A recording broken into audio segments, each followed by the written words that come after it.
그때 예수님께서 제자들에게 말씀하셨다.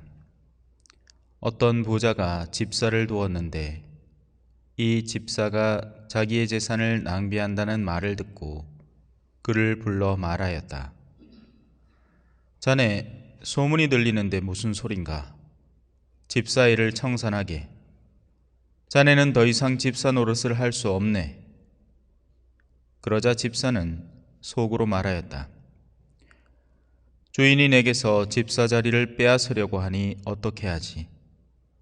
땅을 파자니 힘에 부치고 빌어먹자니 창피한 노릇이다. 옳지, 이렇게 하자. 내가 집사 자리에서 밀려나면 사람들이 나를 저희 집으로 맞아들이게 해야지. 그래서 그는 주인에게 빚진 사람들을 하나씩 불러 첫사람에게 물었다. 내 주인에게 얼마를 빚졌소? 그가 기름 100항아리요 하자 집사가 그에게 당신의 빚문서를 받으시오. 그리고 얼른 앉아 쉰이라고 적으시오 하고 말하였다. 이어서 다른 사람에게 당신은 얼마를 빚졌소? 하고 물었다. 그가 밀 100섬이요 하자 집사가 그에게 당신의 빚문서를 받아 80이라고 적으시오 하고 말하였다. 주인은 그 불의한 집사를 칭찬하였다. 그가 영리하게 대처하였기 때문이다. 사실 이 세상의 자녀들이 저희끼리 거래하는 데에는 빛의 자녀들보다 영리하다. 주님의 말씀입니다.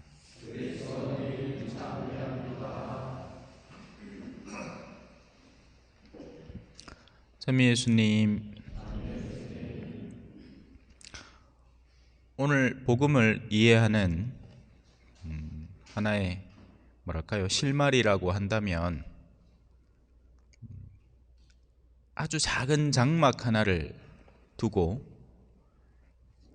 하느님이 존재하는 영역과 하느님이 존재하지 않는 영역으로 구분지어서 살펴보면 이해가 됩니다.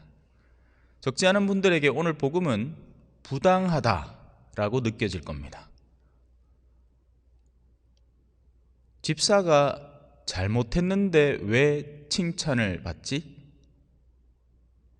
그리고 그런 생각은 바로 여기에서 이루어지는 겁니다.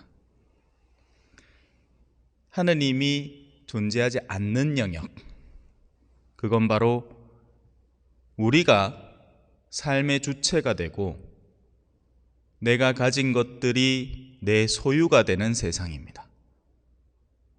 이 세상에서는 손해라는 게 존재해서는 안 됩니다.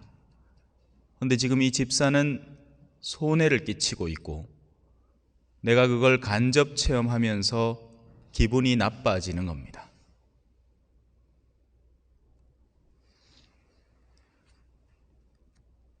아직 잘 따라오고 계신가 모르겠다. 하느님이 계신 세상에서는 상황이 달라집니다. 하느님이 무엇을 원하는가에 따라서 당신이 원하는 일을 하는 집사를 칭찬을 하고 당신이 원치 않는 일을 하는 집사를 벌을 주는 겁니다. 그래서 원래 오늘 성경을 제대로 읽으려면 일어난 일을 바탕으로 이 메시지가 나에게 던져주려는 것이 무엇인가를 묵상을 해야지, 내가 세상 안에서 기존 갖추고 있던 세속적 방식으로 이걸 이해하려고 들면 바로 기분이 나빠지는 겁니다. 여전히 헷갈릴 겁니다. 사실 우리는 하느님을 믿는다라고 하면서 신앙적인 활동을 하지만 가장 근간에 누구를 주인으로 두고 있느냐에 따라서 그의 실천의 방향이 확연히 달라집니다. 아주 단순하게 얘기하면 손해를 허락하는 사람과 손해를 허락하지 않는 사람으로 나뉘는 겁니다. 이 상황을 올바로 이해하기 위해서 조금 도움을 얻자면 일독서로 다시 돌아가야 됩니다. 이렇게 얘기하죠. 내가 이미 여러분에게 자주 말하였고 지금도 눈물을 흘리면서 말하는데 왜? 정말 안타깝거든요. 왜? 많은 사람이 사실은 그리스도의 십자가의 원수로 살아가고 있습니다. 애시당초 십자가라는 게 뭐죠? 우리 성당에 가면 전부 다 십자가의 길기도가 곳곳에 박혀 있습니다. 그죠? 그리고 원래는 십자가가 저기 가운데 있어야 되죠. 항상 저는 우리 성당에서 뭐 여러분들이 보기에는 이뻐 보일지 몰라도 너무너무 안타깝습니다. 우리가 숨쉬고 살아가는 동안 항상 마주해야 되는 건 주님의 십자가지 부활의 영광이 아니거든요. 부활의 영광은 십자가를 잘 살 때 절로 주어지는 상급입니다. 순환과 죽음과 부활인 거죠. 그래서 중요도는 있지만 좀 더 우리가 집중해야 하고 시선을 두어야 하는 것은 고통받으시는 예수님의 모습입니다. 십자가에서 뭘 발견하죠? 손해를 발견합니다. 어마어마한 손해죠. 맞잖아요. 뭘 잘못했어요? 왜 저걸 당해야 되냐고요? 왜 십자가에 못 박혀야 하냐고요? 어떤 계산에서 그게 되느냐고요? 계산이 안 맞는 겁니다. 착하고 선하고 모든 걸 헌신한 분인데 사람들의 미움과 증오를 받아서 모든 걸 다 잃고 심지어 자기 목숨까지 잃는 저 상황을 왜 당해야 하느냐 에서 나는 그걸 못 참겠다라고 여기는 순간부터 하느님에 대한 이성적 인식은 있지만 하느님을 인지는 하고 있지만 그분이 만들어 놓은 세상의 법칙의 장막에서 나는 벗어나고 싶은 겁니다. 난 손해 안 볼래. 난 손해 보고 싶지 않아. 한 푼도 한 치도 손해 보지 않을래. 내가 투자한 것에 있어서는 이득을 얻을 것이고 내가 그걸 손해 볼 일은 없을 거야. 철두철미한 장사적 계산 속에서 삶을 이끌어가는 거죠. 그래서 진정한 의미의 봉사 따위는 없습니다. 봉사를 할 수가 있어야죠. 봉사를 하더라도 누가 박수를 쳐주면 하는 거지 그런 것이 없고 순전히 나의 기력과 진력을 빼고 아무도 알아주지 않는 데에서 조용히 무언가를 하고 가는 봉사 따위는 존재하지 않는 겁니다. 그래서 그런 사람들은 보면 보입니다. 드러납니다. 이 사람이 그리스도의 십자가의 원수로 살아가는지 아니면 십자가를 끌어안고 사는 사람인지. 많은 사람이 그리스도의 십자가의 원수로 살아가고 있습니다. 그럼 그 사람들은 어떻게 사느냐? 그들의 끝은 멸망입니다. 그들은 자기네 배를 하느님으로 자기네 수치스러움을 영광으로 삼습니다. 여보게들, 내가 이번에 차를 새로 하나 뽑았네. 아이고 이거 산다고 내 힘 많이 썼다. 이게 자랑스러움이죠, 세상에서는. 하지만 영원이라는 관점 속에서는 반대가 되는 겁니다.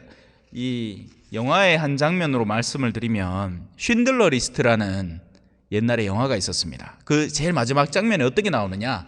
이 쉰들러라는 사람은 사업을 하는 사람이고 이제 나치 제국 하에서 이 여러 가지 이제 물자들을 조달을 하고 하면서 돈을 엄청 많이 벌어들인 사람인데 어느 날 이제 체험을 하는 거죠. 아니 유대인들도 사람인 겁니다. 내 친구도 유대인인데 갑자기 어디 가 있겠나요? 저 깜빵 같은 데 들어가 있는 거예요. 그래서 한 명씩 몰래 빼옵니다. 근데 그러려면 뭘 써야 돼요? 자기 재산을 써야 되죠. 그리고는 마침내 많은 유대인들을 구해내는데 그 마지막 장면에서 유대인들이 이제 이 나치가 전쟁이 끝나고 사람들이 풀려나는데 그 구원받은 사람들이 이 쉰들러라는 사람에게 감사를 표현을 하면서 자기들 금리발을 모아갖고 반지를 하나 해주면서 감사하다고. 그런데 그 사람이 이렇게 얘기를 합니다.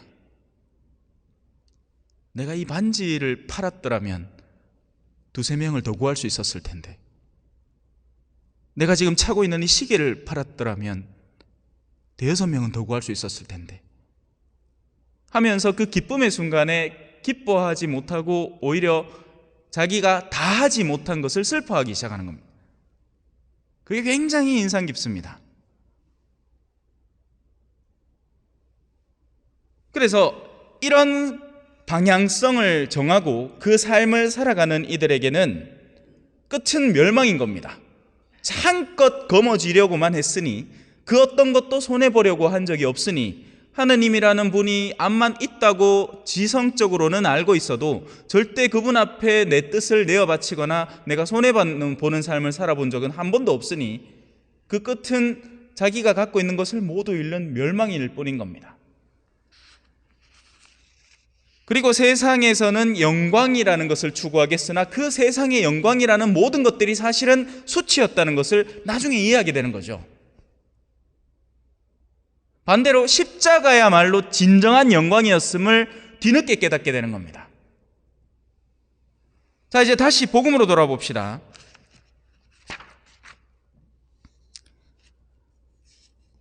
오늘 나오는 이 부자는 말 그대로 부자입니다.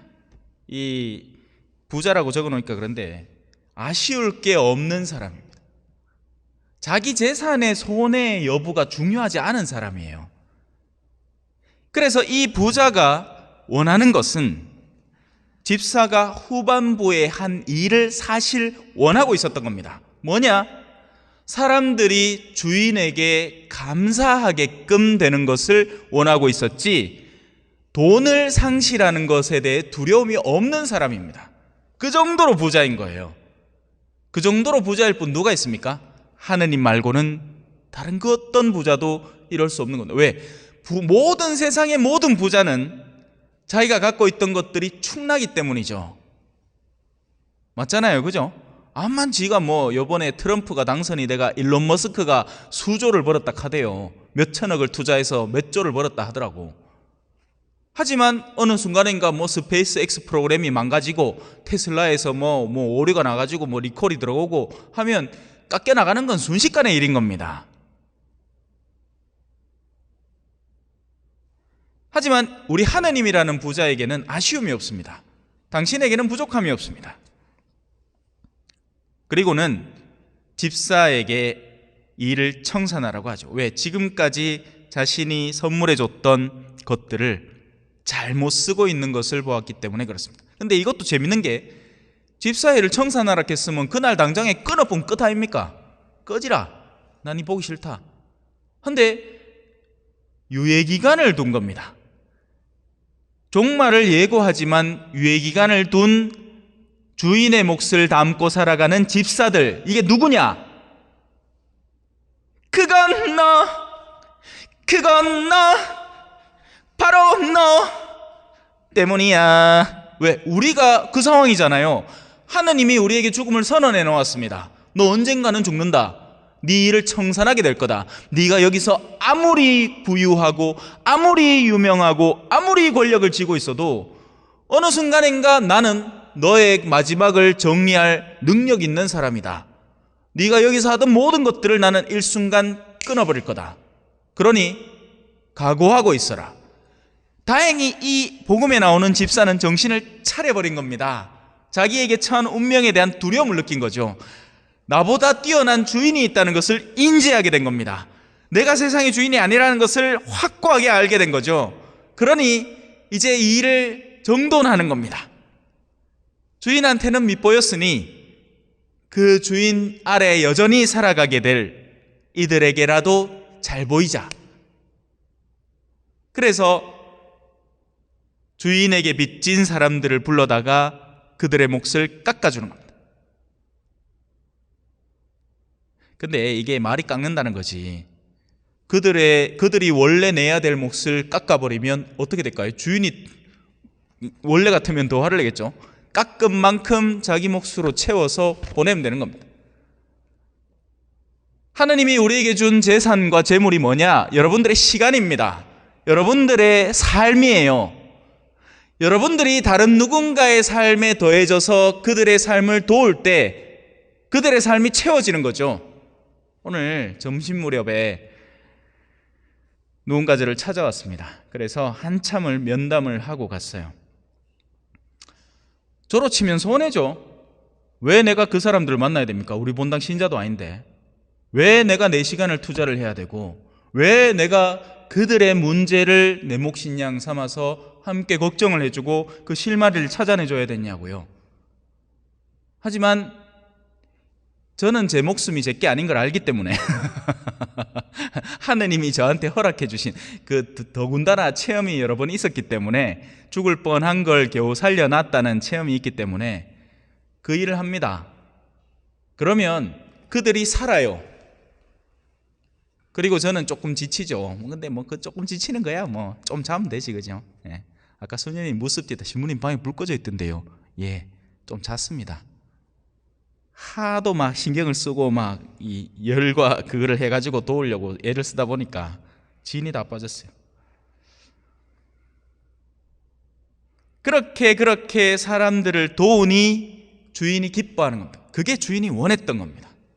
우리의 삶에서 우리의 배를 주인으로 삼아서 그 꺼지지 않는 배고픔에 끊임없는 재료들을 집어넣으면서 배를 불리는 게 목적이 아니라 십자가를 지고 오히려 부족함이 있는 이들에게 그 부족함을 채우면서 그 손해를 대신 메꿔주면서 살아가라는 게 주인의 본뜻인 거죠.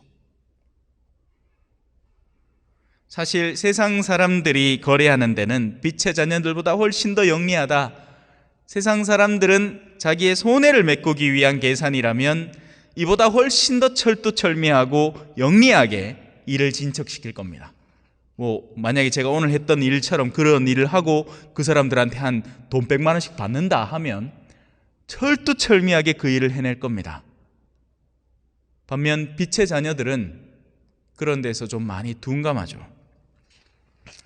우리가 훗날 그렇게 살아갔을 때 나중에 어떻게 되느냐? 우리의 비천한 몸을 그리스도께서는 만물을 당신께 복종시킬 수도 있는 그 권능으로 이제부터는 이 그림 봐도 됩니다. 예수님 이렇게 오실 거예요. 우리의 비천한 몸을 당신의 영광스러운 몸과 같은 모습으로 변화시켜 주실 것입니다. 물론 이 정도 표현으로는 상상이 안 되죠. 그죠? 근데 옛날에 왜 그런 거 있잖아요. 춘향전 같은 거 보면 막 글베이로 이래 막 와갖고 하던 이도령이 나중에 장원급제한 옷 탁 입고 그죠? 마패 탁 차고 아맹어사 철도요! 하면 그때서 이제 놀래갖고 이제 지금이라도 눈을 좀 뜨지. 예? 나의 기쁨이며 화관인 여러분, 이렇게 주님 안에 굳건히 서 있으십시오. 아멘.